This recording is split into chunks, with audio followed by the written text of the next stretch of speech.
Merci de choisir Nile TV International. Mesdames et messieurs, bonjour et bienvenue à cette nouvelle édition du Voix du continent où nous allons donc passer en revue tous les sujets concernant le continent africain. On va donc passer en revue les dernières informations, les dernières nouvelles des pays africains. Et dans la partie débat, on va parler d'un sujet très important concernant l'émigration irrégulière ou clandestine. Surtout donc après cette vague d'entrée de migrants marocains vers l'enclave espagnole. L'enclave marocaine est occupée par l'Espagne et Ceuta ces derniers jours et ce que ça a posé comme problème et pour l'Europe et pour le Maroc et les pays africains. On va parler aussi que des défis sécuritaires et humanitaires concernant ce sujet. Mais pour commencer, on va tout de suite regarder un reportage sur Léopold Sédar Senghor, qui est l'une des figures les plus marquantes de l'Afrique contemporaine, un sujet de Shams Nemi. On regarde donc ce reportage et on revient pour les nouvelles.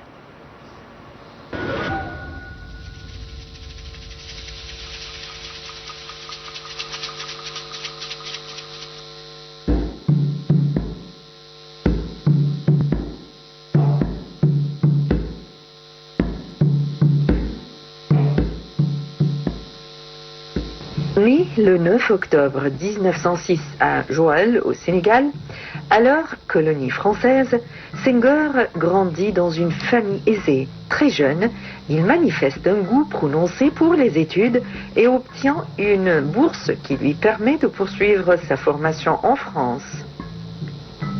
À Paris, il étudie au prestigieux lycée Louis Le Gron, puis à la Sorbonne. En 1935, il devient le premier Africain agrégé de grammaire française, une distinction exceptionnelle qui témoigne de son excellence académique.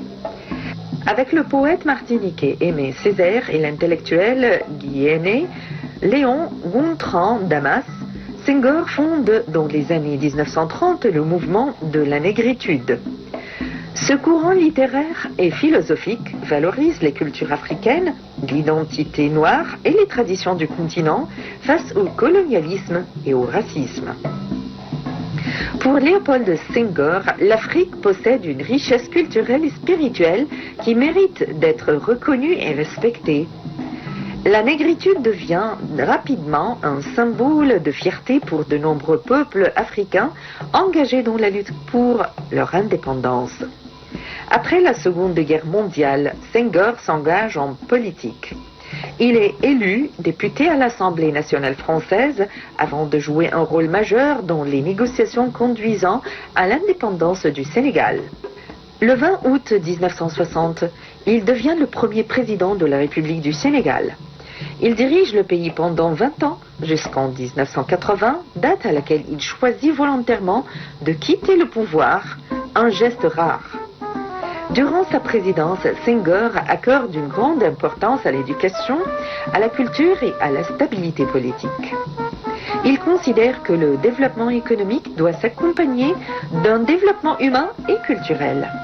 Il encourage la coopération avec les autres pays africains ainsi qu'avec la France, tout en défendant la souveraineté du Sénégal. Son modèle politique repose sur le dialogue, la modération et la recherche du consensus. Parallèlement à sa carrière politique, Senghor poursuit son œuvre de poète. Ses recueils tels que Chants d'ombre, Hostie noire ou Éthiopique célèbrent la beauté de l'Afrique, la tradition africaine, la mémoire, la liberté et l'humanisme. Son style mêle la langue française aux images, au rythme et aux sensibilités africaines, faisant de lui l'un des plus grands écrivains francophones du XXe siècle. Poète, philosophe, homme politique et visionnaire, Léopold Sédar Senghor a profondément marqué l'histoire de l'Afrique. Son engagement pour la culture, l'éducation, la démocratie et le dialogue interculturel fait de lui une personnalité exceptionnelle dont l'héritage dépasse largement les frontières.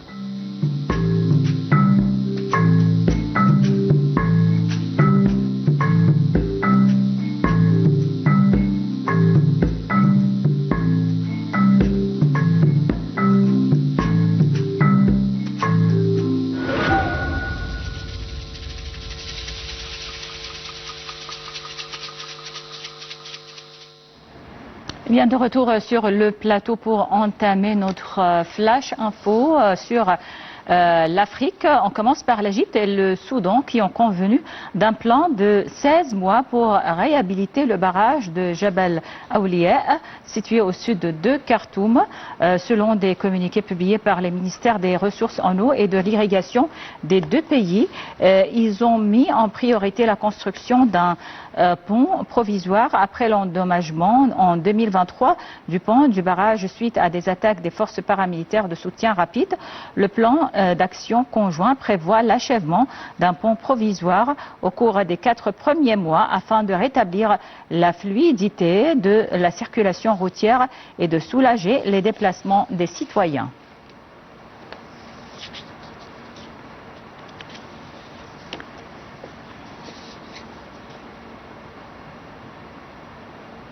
On passe à la République démocratique du Congo où le mouvement Sauvons la RDC formé autour de l'ancien président Joseph Kabila réagit à l'annonce d'un éventuel dialogue national. Dans une déclaration publiée samedi, le mouvement s'est dit favorable au principe du dialogue mais fixe 7 conditions pour garantir sa crédibilité. La plateforme exclut en outre que le président Félix Tshisekedi puisse en être le garant.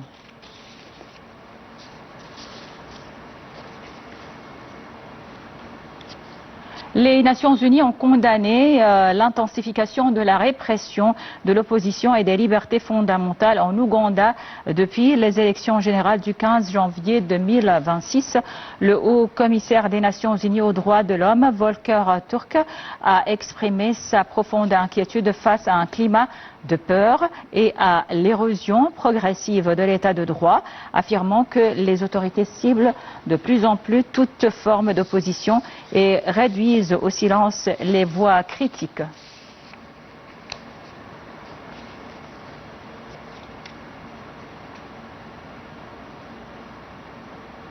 Et les combats qui ont opposé dans le nord de l'Éthiopie les forces fédérales aux combattants du Front de libération du peuple du Tigré, TPLF, pendant plusieurs heures ont pris fin samedi. Les combattants ont accusé les autorités d'Addis Abeba d'avoir intensifié ces actions pour les porter à un niveau supérieur. Toutefois, les autorités fédérales n'ont pour l'heure pas réagi à ces accusations ni confirmé l'implication de leurs troupes dans les affrontements.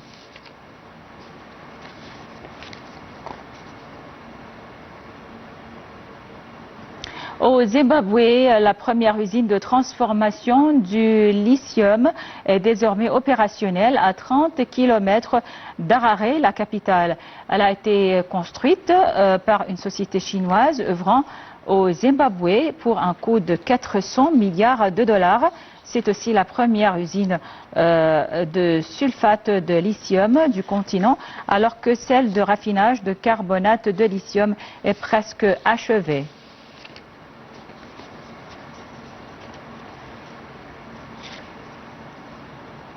On passe à l'Afrique du Sud qui cherche à renforcer sa présence sur le marché chinois afin d'y commercialiser son excédent de production de soja.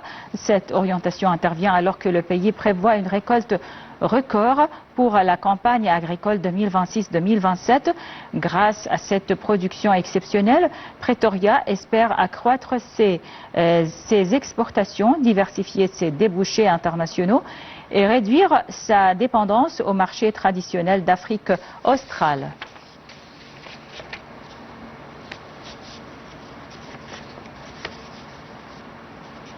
Et on passe donc au Kenya où les autorités enquêtent sur la mort de plusieurs éléphants retrouvés dans une réserve naturelle. Les premiers éléments de l'enquête privilégient la piste d'un empoisonnement au cyanure, une substance hautement toxique souvent utilisée par les braconniers. Les analyses se poursuivent afin de déterminer les circonstances exactes de ce drame et d'identifier les responsables.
Et de retour donc, on va tout de suite regarder un reportage sur notre sujet de débat de cette édition.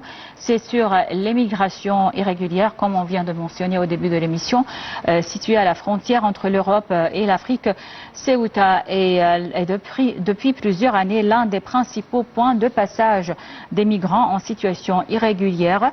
La récente recrudescence des tentatives d'entrée a remis au premier plan la question de la migration irrégulière en provenance d'Afrique, ainsi que les défis sécuritaires et humanitaires auxquels sont confrontés l'Espagne et l'Union européenne. Les détails. La côte nord du Maroc, Ceuta, constitue l'une des rares frontières terrestres entre l'Afrique et l'Union européenne. Chaque année, des milliers originaires d'Afrique subsaharienne, mais aussi d'autres pays du continent, tentent d'y accéder avec l'espoir de rejoindre l'Europe à la recherche d'une vie meilleure ou pour fuir les conflits, la pauvreté et les effets de changement climatique. Ces derniers jours, la ville a connu une nouvelle vague de tentatives de franchissement de la frontière par voie terrestre et maritime. Les autorités espagnoles ont renforcé les contrôles, installé des barrières flottantes et intensifié les opérations de surveillance afin de limiter les arrivées irrégulières. La pression migratoire exercée sur Ceuta relance le débat au sein de l'Union européenne sur la gestion des frontières extérieures et sur la lutte contre les réseaux de trafic de migrants. Plusieurs pays européens estiment que cette situation dépasse le cadre national espagnol et concerne l'ensemble de l'Union. C'est dans ce contexte qu'une réunion extraordinaire des ministres européens de l'Intérieur est prévue mardi à la demande de l'Espagne. Les discussions porteront sur le renforcement de la coopération entre les États membres, le soutien à Madrid, la protection des frontières à l'extérieur de l'Union européenne, ainsi que la coordination avec les pays de transit, notamment le Maroc. Au-delà des mesures sécuritaires, plusieurs responsables européens soulignent que les départements et les départs de migrants depuis l'Afrique trouvent leurs origines dans des facteurs profonds. Des conflits armés, l'instabilité politique, chômage, pauvreté, croissance démographique et conséquences du changement climatique. Pour cette raison, l'Union européenne insiste également sur le développement de partenariats avec des pays africains afin de lutter contre les causes profondes de la migration irrégulière, tout en renforçant les voies de migration légale et la coopération en matière de retour des migrants en situation irrégulière. La situation à Ceuta illustre une nouvelle fois que la migration irrégulière en provenance d'Afrique demeure l'un des principaux défis auxquels l'Union européenne est confrontée. Les conclusions de la réunion de mardi seront particulièrement attendues tant pour les mesures immédiates de contrôle des frontières que pour la définition d'une stratégie européenne plus globale associant sécurité et coopération avec les pays africains.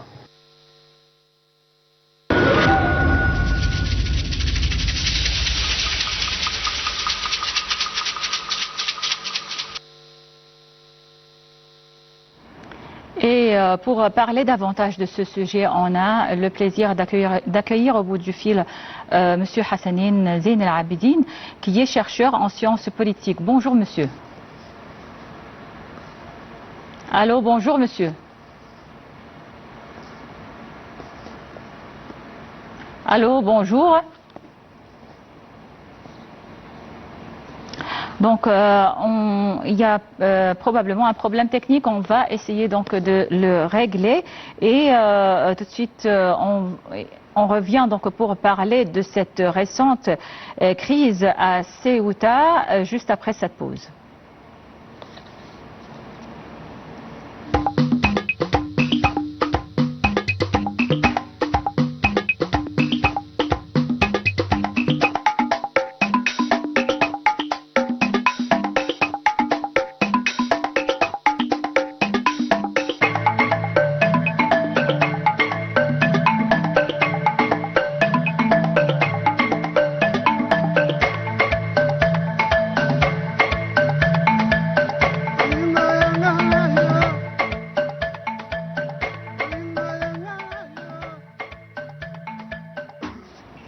Bon, on a maintenant en ligne Monsieur Hassanin Zain El-Abidine, chercheur en sciences politiques. Bonjour monsieur. Oui, bonjour.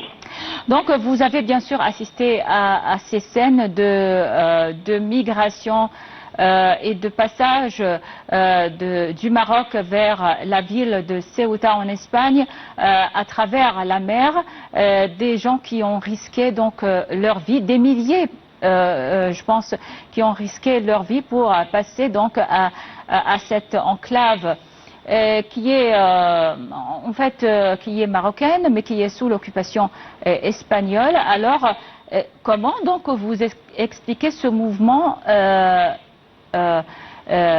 très bizarre qui diffère d'autres scènes de migration, parce qu'il y avait des milliers et des milliers de personnes qui traversaient les frontières par natation.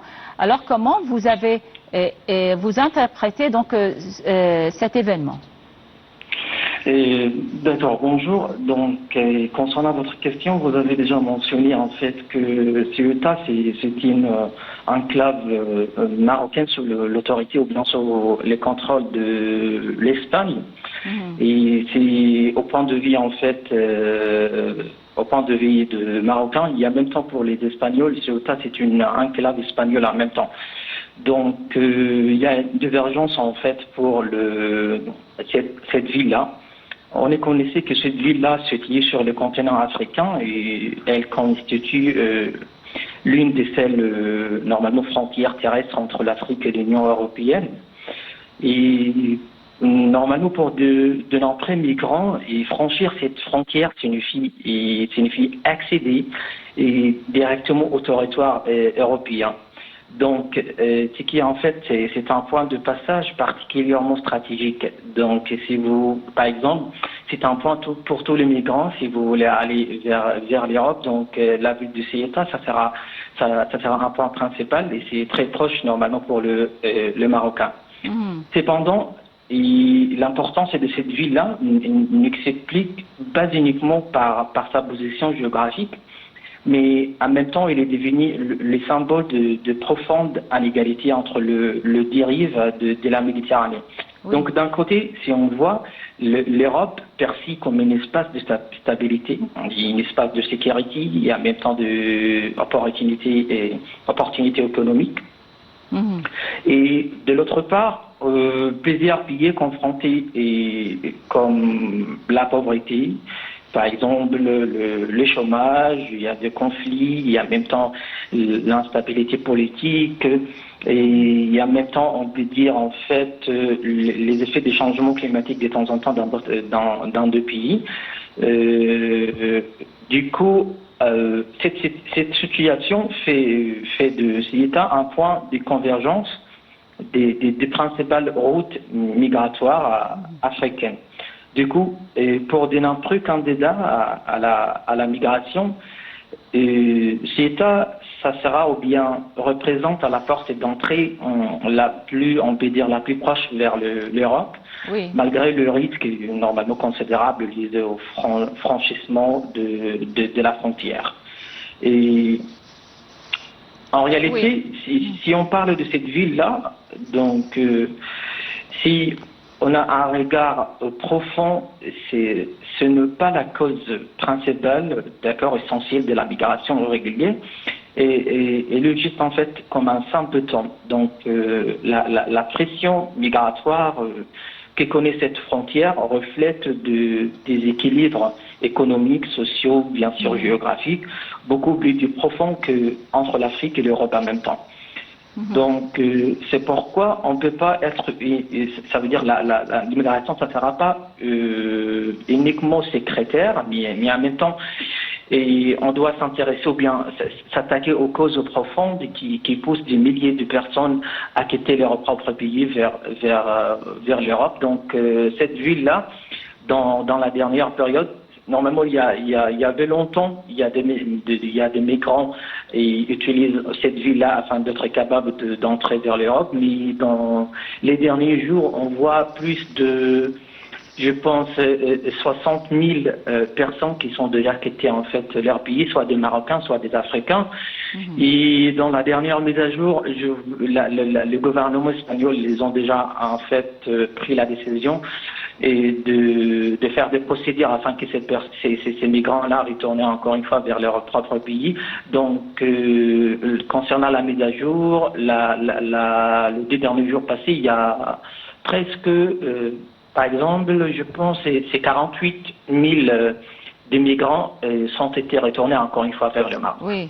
Oui, alors, Monsieur Hassanein Zain El Abidine, selon vous, le droit international, quel est le rôle que peut jouer le droit international en matière de protection de ces migrants et des demandeurs d'asile?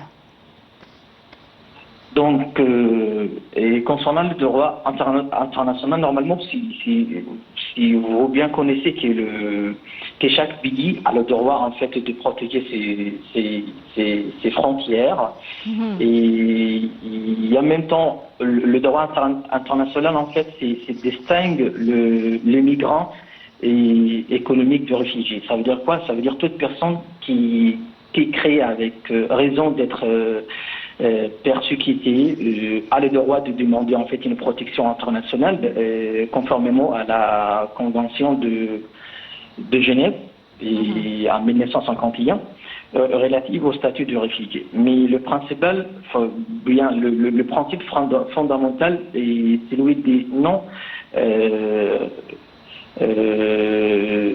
refoulement, par exemple, ou bien qui est interdit de renvoyer une personne vers un pays, ou bien il y a un risque, vous voyez, elle risque la persécution des traitements inhumains. Parce que le pays, en fait, ce ne sont pas les mêmes. Il y a des pays qui respectent le droit international, il y a d'autres pays, en fait, c'est le contraire.